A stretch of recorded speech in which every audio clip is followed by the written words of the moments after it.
Hello family, তো চলো আজকে তোমার সাথে শেয়ার করবো আমার প্রসেসের তালের বড়া রেসিপি। হ্যাঁ, আমি জানি তোমরা প্রত্যেকেই তালের বড়া করতে জানো।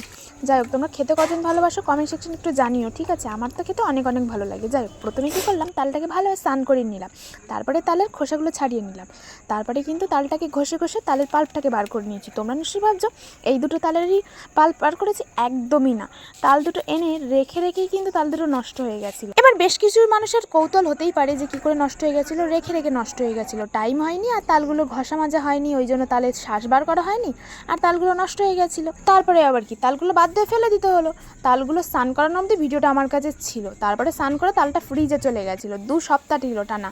তারপরে তার কোনো মেরামত হয়নি, তালগুলো নষ্ট হয়ে গেছে। যাই হোক, তো ওর ভিডিওটা আমার কোনো কাজে লাগেনি, ভাবলাম ডিলিট করে দেবো, তো কিছু ভিডিও ডিলিট করে দিয়েছি। আর এই স্নান করানো ভিডিওটা ছিল, যেহেতু এই তালটা এনে আমি কোনো প্রস্তুতি ছিলাম না যে আমি এর কোনো ভিডিও বানাবো, তার জন্য এই ভিডিওর সাথে অ্যাড করে দিলাম। যাই হোক, তোমরা তো দেখেই নিলে তালটার পাল্পটাকে বার করে নিয়েছিলাম, তারপরে কিন্তু ওর মধ্যে দিয়ে দিয়েছিলাম আমি সুজি আর চিনি, দিয়ে বেশ কিছুক্ষণ ধরে মাখিয়ে রেখে দিয়েছিলাম, ঠিক আছে, সুজিটাকে নরম করার জন্য। তারপরে মিনিমাম 10 মিনিট রেখেছিলাম। 10 মিনিট পরে কিন্তু আমি ওর মধ্যে দিয়েছিলাম ময়দা, তোমরা চাইলে আটাও দিতে পারো বা চালের গুঁড়ো দিতে পারো। তারপরে কিন্তু মাখিয়ে আমি আবারও 10 মিনিট মতো রেখে দিয়েছিলাম। তারপরে কি তেলটা গরম করে ছোটো ছোটো লেচি করে ভেজে নিয়েছিলাম, একইভাবে কিন্তু সবগুলো লাল লাল করে ভেজে নিয়েছিলাম। তো ভালোই মুচমুচেও হয়েছিল, ভেতরটা বেশ নরমও হয়েছিল।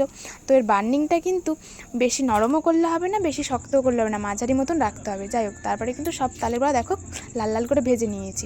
তো আমার প্রসেসটা যদি ভালো লাগে একটা লাইক একটা কমেন্ট করে দিও। যাই হোক, টাটা।